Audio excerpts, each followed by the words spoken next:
하나님께서 3대 절기를 지키라고 명령하셨어요. 그 3대 절기가 뭐냐면 유월절, 칠칠절, 초막절, 이런 것들이 보통 3대 절기입니다. 이스라엘 백성들이 일하면 20세 이상이 된 사람은 무조건 1년에 3차 중앙성소인 예루살렘으로 올라가서 이 모든 절기를 지켜야만 됐습니다. 왜 절기를 지키냐? 절기를 지키는 것이 하나님의 백성이라는 증표가 됐었어요. 하나님의 백성들만이 올라가서 지켰으니까. 절기 내용을 간략하게 살펴보면 6월절 그러면 무교절이라고도 합니다. 이 절기는 이스라엘 백성들이 애굽에서 나온 날을 기념하면서 지킨 날이고, 칠칠절, 다른 말을 말하면 오순절, 맥주절이라고도 하죠. 이 절기에는 봄 농사를 지은 다음에 얻은 수확을 가지고 하나님께 감사하며 드리는 절기를 할 수 있겠죠. 그리고 초막절이 있는데 이거를 다른 말로 장막절 또는 수장절이라고도 합니다. 이 절기 때는 가을 농사 작물을 수확하고 난 다음에 그 다음에 드리는 절기, 감사절기를 할 수 있어요. 이런 의미에서 오늘 우리가 이 추수감사주의를 지키는 것은 초막절 안에 포함되어 있는 절기라, 이렇게 이해하면 되겠습니다. 자, 우리는 매년 절기를 지켜요.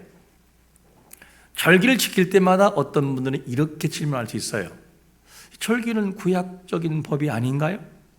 신약에서 이걸 지켜야 되나요? 라는 질문, 이렇게 말할 수 있어요. 그러나 중요한 것은 뭐냐면 오늘날 절기를 지키지 않는다고 죽는 것은 아니에요. 그러나 절기라고 하는 것은 그 의미와 정신이 지금도 계속해서 신약에 이어져 온다는 거예요. 이게 중요합니다. 보통 구약의 율법에는 크게는 3가지 법이 있는데 무슨 법이 있느냐? 도덕법이 있고 시민법이 있고 의식법이 있어요. 이 중에서 도덕법은 신약이나 구약이나 다 지켜야 돼요. 왜? 도덕적인 것이니까. 거짓말하지 말라? 지금도 있고 그때도 있고. 살인하지 말라? 지금도 있고 그때도 있고. 이 도덕법. 그런가 시민법이 있어요.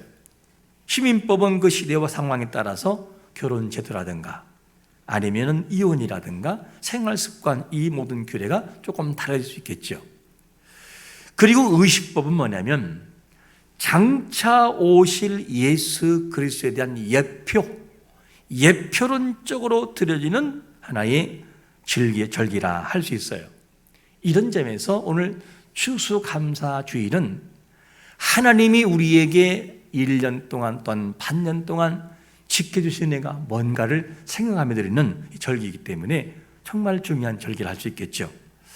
다시 말해서 추수감사 이 절기에 이것은 초막절에 속하는데 40년의 광야 생활을 감사하면서 그리고 1년 동안에 지은 이 모든 수확에 대한 부분을 감사하며 즐기고 이거를 창고에 들인 다음에 수장, 창고에 넣은 다음에 이 날을 7일 동안 지키는 거예요.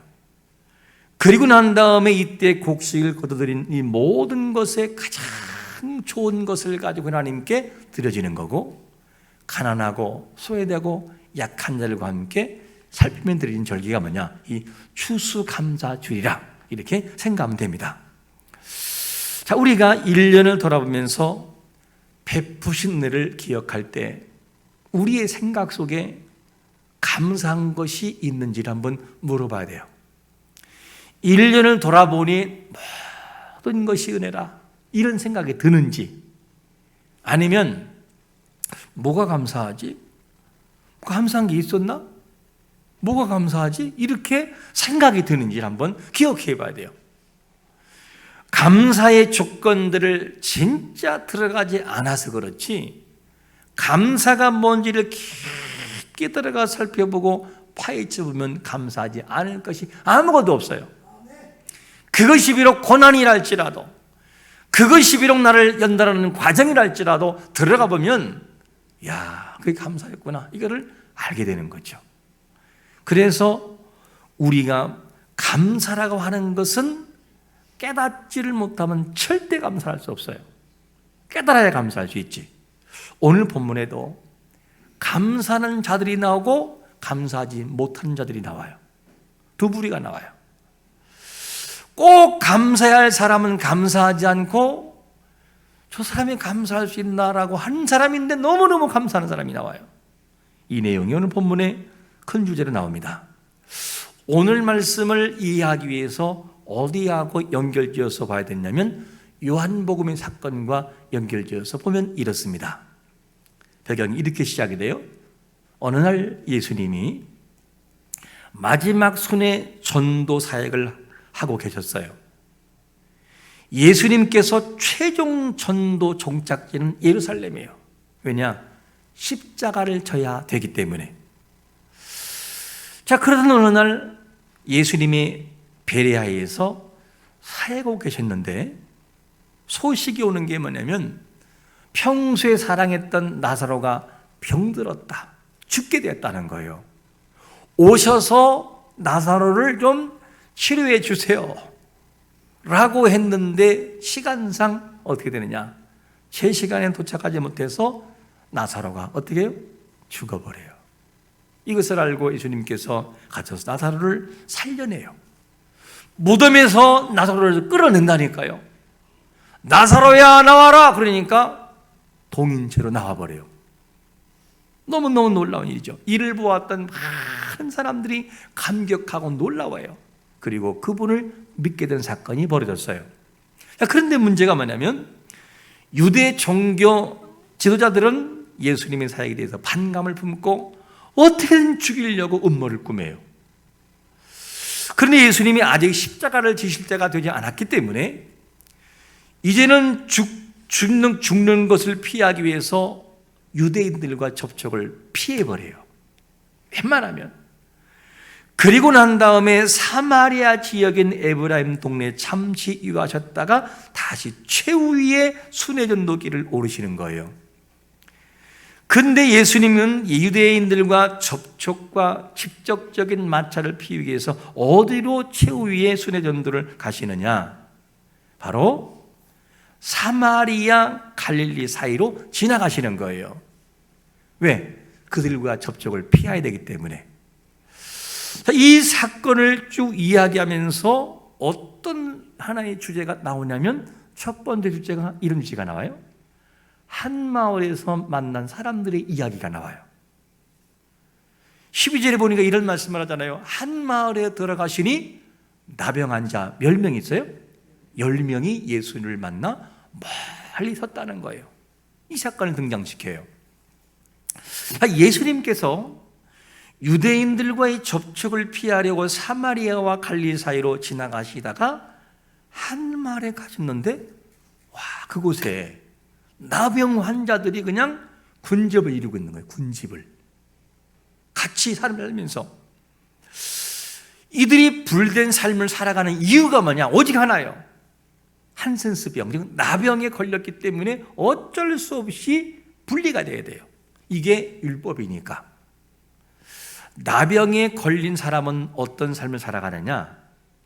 레위기 13장 45절과 46절에 보니까 이렇게 말해요. 우리 한번 같이 읽어볼까요? 시작. 나병 환자는 옷을 찢고 머리를 풀며 윗입술을 가리고 외치기를 부정하다 부정하다 할 것이요 병이 있는 날 동안은 늘 부정할 것이라. 그가 부정한즉 혼자 살되 진영 밖에 살지니라. 이 내용을 보면 나병에 딱 걸리는 순간 사람들과 접촉을 피해야 돼요. 그리고 분리가 돼요. 어디에서? 믿음의 공동체 안에서 분리가 되는 거예요. 우리말로 바꾸면 만약에 이것이 지금의 구약의 법이나 이런 법이었다면 더간 마을에 사는 사람들 중에서 누가 걸리면 그 사람은 추방당해요. 어디로? 저 현도 쪽으로 추방당하든지 추방당하는 거예요. 같이 못 살아요. 그게 율법이었어요. 이게 법이에요. 그러니까 자기의 실수이든 실수가 아니든지 간에 나병에 걸리는 순간 불행해지는 거예요. 그냥. 왜? 가족과 헤어져야 되고 어쩔 수 없이 분리가 돼야만 되니까. 우리가 코로나 걸렸을 때 초창기에 어떻게 했어요? 와, 대단했잖아요. 코로나가 중국부터 넘어왔을 때 어떻게 했어요? 한 사람만 걸리면 그것이 교회이든 어디든지 그 근방은 완전히 초토화가 돼버려요. 과거에 파남동의 어느 교회에 확진자가 생겼거든요. 보도가 딱 나오는 순간요, 그 지역에는 차도 안 지나간대요. 그런 얘기를 하더라고요. 이거와 비슷하게 생각하면 돼요. 완전히 분리가 돼야 돼요. 이런 상황이 됐는데, 그런데 어느 날 이들이 예수님의 명성을 듣고 예수님께 나오는 거예요. 그리고 그들은 살기 위해서 예수님을 부르는 거예요. 예수님, 나를 우리 좀 불쌍히 여겨 달라고 간곡하게 간곡하게 그렇게 예수님의 이름을 불렀어요. 왜냐하면 공동체와 사회로부터 소외당한 이들에게 그것이 마지막 기회일 수 있어요. 만약에 나병에 걸린 다음에 회복되지 못하면 영원히 진영 밖에 살 수밖에 없다니까요. 얼마나 이게 불행하냐고요. 그러니까 예수님은 죽은 자도 살리고 귀신도 쫓고 병든 자를 치유하시기 때문에 나도 저 예수를 만나면 회복된다는 희망이 그들에게 있었어요. 그러니까 죽을 힘을 다해서 예수님의 이름을 부르는 거예요. 우리가 외롭고 힘들 때 가장 먼저 찾아오시는 분이 바로 하나님이신 것을 믿으시기를 축원합니다. 다 떠나도 주님은 항상 그 자리에 계셔요. 나를 돌보시고 지키신 그분이에요. 그 주님은 우리를 배신하지 않아요. 떠나질 않아요. 항상 그곳에 계셔요. 이들에게 있어서 사회로부터 분리가 되고 가정으로부터 분리가 된 이들에게 가장 필요한 것이 뭐냐면 깊은 사랑이에요.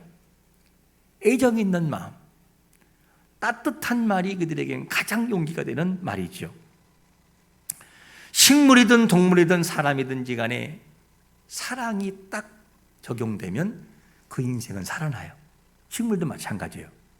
우리 앞에 사진 한 장 볼까요? 저 앞에 있는 사진의 그 식물의 이름은 유츠프라 카치아라는 식물이에요. 자, 그런데 저 식물은 보통 알려지기를 결백증이 있다, 이렇게 알려져 있어요. 결백증. 이게 무슨 말이냐? 저 식물은 어느 사람이 지나가다 이렇게 건들잖아. 이렇게 건들면은 그 식물은 3개월을 못 버티고 죽어요. 그래서 결백증이라는 그런 하나 이름이 붙였어요. 이 식물학자가 이 유츠프라 카치아라고 하는 이것을 두고 오랜 시간 연구를 했어요. 왜 저 식물은 손에 닿기만 하면 죽을까? 결백증이라고? 그리고 진짜 갖다 놓고 만져보고 수없는 나무를 죽인 거예요. 만지면 3개월을 못 버티고 죽는 거예요. 그러다가 지금까지 이 학자가 밝혀지지 않은 한 가지 새로운 사실을 발견하게 되는 거예요. 그게 뭐냐? 이 유츠프라 카치아라고 하는 식물은 결백증 식물이 아니고 애정결핍증이라는 거예요. 애정결핍. 이게 무슨 말이냐? 어제 이 식물을 이렇게 만진 사람이 또 와서 그 식물을 만지고 또 와서 만지면 이 식물은 살더라는 거예요. 오래 살더라는 거예요. 그런데 다른 사람이 만지고 한 번 만지고 떠나가면 죽는다. 이게 뭐냐? 애정결핍증이라는 이 새로운 학설을 만들어내지요. 그래서 이 식물이 너무너무 이런 것 때문에 아프리카, 오지 등에 살아가는 것이 보통 이 식물의 모습이죠. 사람은 관심을 갖고 사랑을 주고 아껴주면 회복이 돼요. 식물도 그렇고 사람도 마찬가지예요. 오늘 한철에 거하는 이 나병 환자들은 정말로 외로운 사람들이에요. 자기의 의지가 아닌 어쩔 수 없는 상황이 전개돼서 가족과 이별해야 되고 사회 공동체로부터 이들은 분리가 돼야 돼요. 만나고 싶어도 만날 수가 없다니까요. 그런데 보통의 사람 같은 경우는 나병이 걸리면 접촉을 해서는 안 돼요. 만약에 접촉하면 그것이 부정이 되기 때문에 그 사람은 죽을 수 있어요. 그러면 예수님은 어떻게 했을까? 나병이라고 하는 이 병에 걸렸을 때 예수님은 어떻게 하셨을까 하는 거예요. 보통 사람들을 피해서 도망가거나, 그리고 나병이 걸린 그 사람도 입술로 하면서 피하세요, 피하세요, 부정하다 해서 나 부정한 사람이니까 피하세요, 이 얘기를 하면 다니거든요. 접촉할 수 있는 시간이 없어요. 근데 예수님은 달랐어요. 어떻게 하시느냐? 누가복음 5장 13절에 보니까 이런 말씀을 하셔요. 예수께서 손을 어떻게 해요? 내밀어 그에게 심히 이르시되 내가 원하노니 깨끗함을 받아라 하신데 무엇이 떠나가요? 나병이 곧 떠나시나. 야, 하나님은 그 주님께서는 사람들과 달라요. 그 부정하다는 그 병을 만지시고 너의 병이 떠나길 원한다. 이게 주님의 마음이죠. 다른 사람은 다 떠나도 주님은 곁에서 인생들을 보호하시는 것을 우리가 알게 됐죠. 나병 환자들은 율법에서 정한 것이 있기 때문에 오늘 본문에서는 멀쩡함이 떨어져서 주의 이름을 불러요. 그리고 우리를 좀 불쌍히 여겨달라고 간곡하게 부탁했더니만 주님이 진짜 불쌍히 여겨주셔요. 그래서 어떤 일이 있느냐? 주님이 본문 14절에서 이런 말씀을 하셔요. 예수께서 그를 경고하시되 아무에게도 이르지 말고 가서 누구에게? 제사장에게 내 몸을 보이고 내가 깨끗하게 됨으로 인하여 모세가 명한 대로 예물을 드려 그들에게 입증하라 하셨더니, 우리는 여기서 이렇게 말할 수 있어요? 아니, 예수님은 능력이 있지 않은가? 그 자리에서 그냥 내가 내게 명하노니 나병아 떠나가라 그러고 집으로 가 이렇게 할 수 있잖아요. 왜 근데 예수님은 귀찮게 제사장들에게 가서 보이라고 하냐는 거예요. 왜? 자, 사람들이 나병에 걸리면 진 밖으로 쫓겨나죠, 그죠? 그러면 다시 들어 올리면 반드시 진단이 있어야 돼요. 당신이 나병인지 나았는지 안 나았는지를 진단하는 사람이 누구냐? 지금은 의사가지만 그 당시엔 누가 했다고요? 제사장이 한 거예요. 병 나은 것 같은데요? 잠깐 들어와 봐. 보고 오케이, 당신은 오늘부터 병이 치료됐습니다. 그러면 진으로 들어오는 거예요. 이걸 누가 하느냐? 제사장이 하는 거예요. 그 예수님은 이미 너희들은 제사장에 가라라고 할 때는 이미 가기 전까지는 모든 병을 치료하시는 과정을 하나님이 이미 예비해 놓았어요. 그래 가기만 하면 갔을 때는 이미 병이 없는 거죠.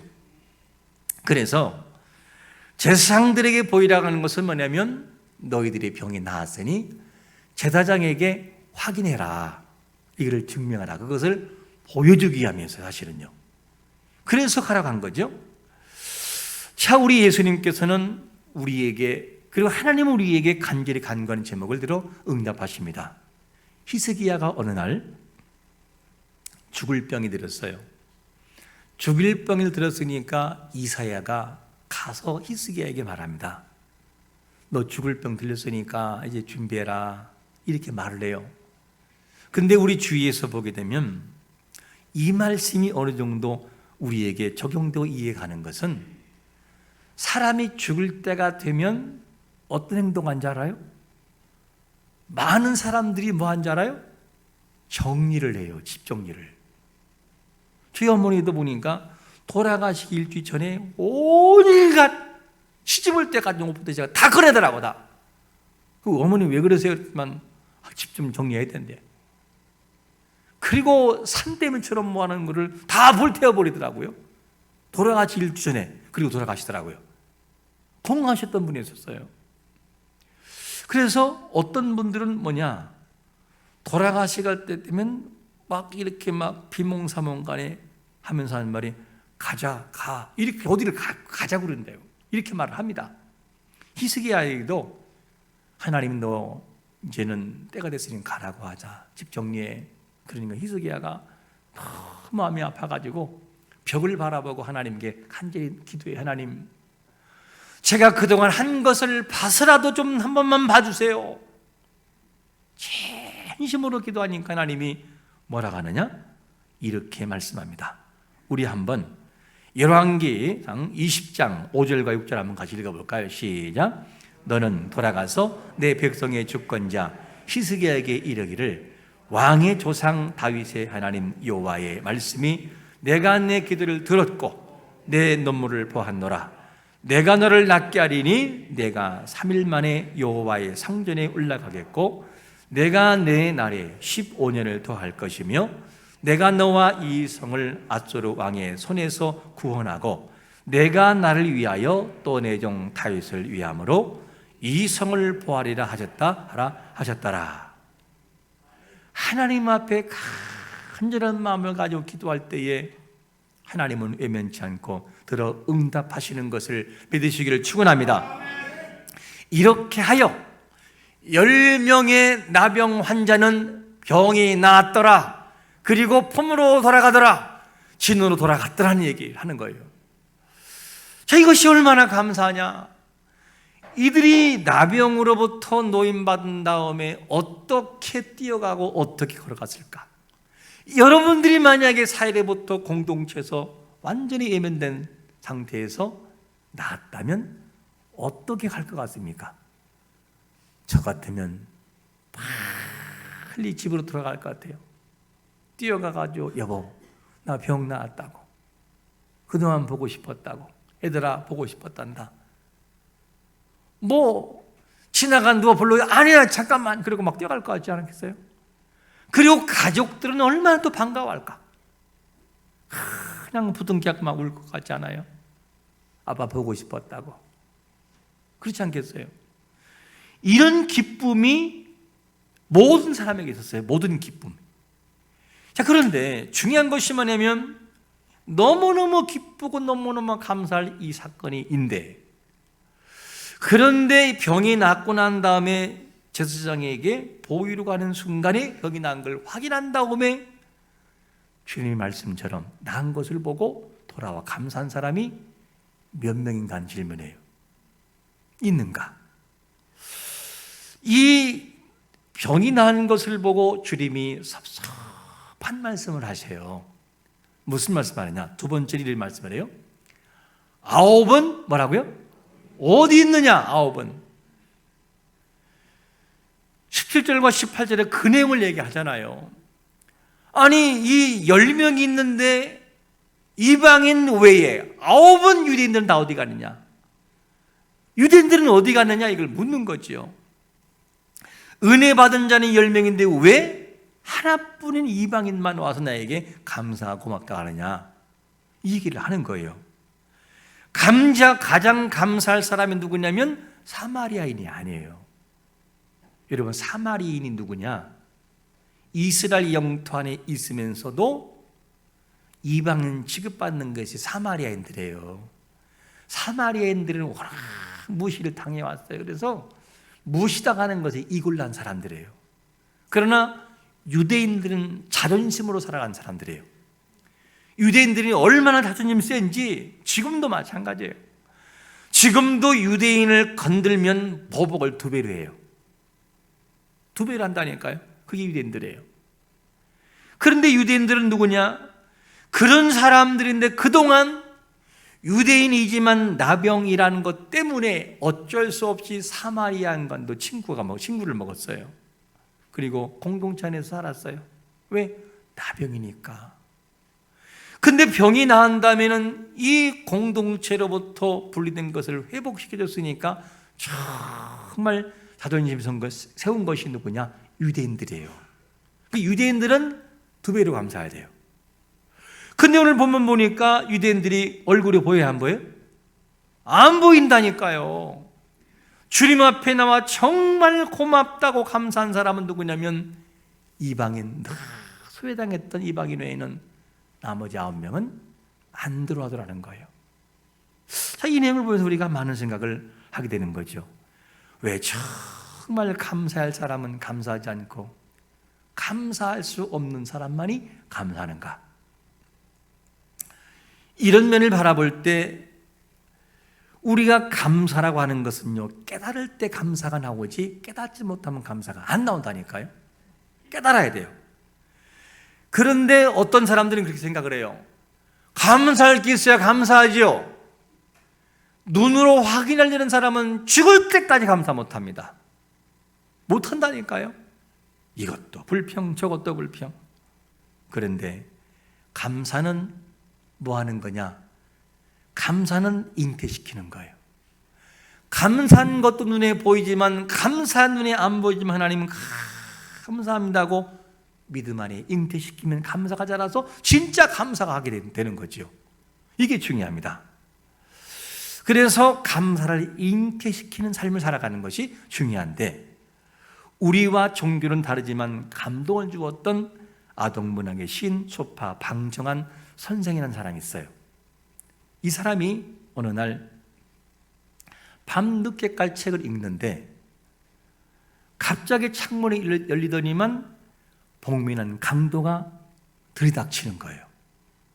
시파른 칼을 들이면서 꼼짝 마! 손들어! 그러는 거예요. 그래서 이 방 선생님이 긴장하지 않고, 아니 꼼짝하지 않고 어떻게 손들어요? 그랬더니만 강도가 추침하면서 말을 바꿔요. 그러면 손들고 꼼짝 말어. 더 이상 잔소리하지 말고 돈이나 내놔. 그렇지 않으면 죽일 거야. 이렇게 말하는 거예요. 그래서 방 선생이 놀라지 않고 자기 서랍으로 갔어요. 그리고 390원, 1920년도에 390원은 적은 돈이 아닙니다. 이 서랍이 있으니까 가져가시라고. 그리고 도둑이 다 챙겨서 이제 그걸 가져가요. 그때 방 선생이 나가는 도둑에게 소리쳤습니다. 여보시오! 돈을 주었으면 고맙다니 인사 정도는 해야 될 거 아니에요? 그러니까 깜짝 놀라가지고 강도가 한참 있다가 욕을 막 퍼부면서 그래 고맙다! 그러면서 욕을 하고 나가는 거예요. 얼마 후에 날이 밝고 이제는 누가 문을 여는데 어제 훔쳐간 강도하고 순경하고 같이 오는 거예요. 순경이 하는 말이, 선생님 혹시 이 강도가 여기서 훔쳤다고 하는데 맞습니까? 확인하러 온 거였었어요. 이렇게 확인하러 왔는데, 근데 이 방 선생이 뭐라고 말하냐면, 내가 돈을 줬지 훔쳐갔느냐? 그렇지 않지 않느냐? 그러면서 이복에 자네 이상하지 않는가? 돈을 왜 훔쳐갔다고 하는가? 내가 줬지 않느냐? 나갈 때 고맙다고 인사까지 했잖아. 그러니까 순경이 어떻게 할 수가 없잖아요. 풀어주고 순경 가고 둘만 남았을 때 이 도둑이 무릎을 꿇고 선생님에게 용서를 구하며, 선생님 잘못했습니다. 그러니까 이 선생님이 하는 말이, 앞으로는 선하게 사시게. 그랬더니 하는 말이 뭐냐면, 선생님 한 가지 소원이 있습니다. 제가 평생 선생님을 모시고 살고 싶습니다. 나는 세상에 선생님 같은 분을 처음 만나봤다고. 그리고 평생 이 분을 모셨다고 하는 실이해가 있어요. 감사할 수 없는 상황에서 감사할 조건을 찾으면 감사가 보여져요. 그런데 그런 상황에서 막 왜 그런 일이 생겼냐고 불평하고 원망하다 보면 진짜 감사할 것도 안 생겨요. 감사할 사람도 못 만나고 감사할 조건도 안 보인다니까요. 본문에 정말 감사해야 할 사람이 있는데 감사가 없어요. 이방인 외에는 천대받고 소외된 이 사람 한 사람만이 정말 감사를 깨닫고 돌아와서 주여 감사합니다. 그리고 감사하게 돼요. 그리고 난 다음에 9명은 육신의 나병은 나았어요. 그런데 영혼의 구원은 받지 못해요. 진정한 영혼의 구원과 육신의 질병을 낳은 것은 누구냐? 이방인이었어요. 그러니까 뭐라 합니까? 그 마지막에 이방인에게 하는 말이 가라고. 아까 우리가 읽었지만 이 내용에서 뭐라고 합니까? 그에게 이르시되 일어나 가라. 내 믿음이 너를 뭐 했다고요? 구원했다는 거예요. 영혼의 구원과 육신의 구원이 같이 임하는 것을 봅니다. 9명은 육신의 질병은 치유받았지만 그런데 영혼은 아니에요. 이방인은 둘 다를 구원받는 역사가 있었어요. 주님이 이것을 바라보고 뭐라고 하셨죠? 이 말씀을 꼭 기억해야 됩니다. 18절 한번 같이 읽겠습니다. 시작. 이방인 외에는 하나님께 영광을 돌리러 돌아온 자가 없느냐 하시고. 저 말씀이 우리 마음속에 새겨야 돼요. 왜?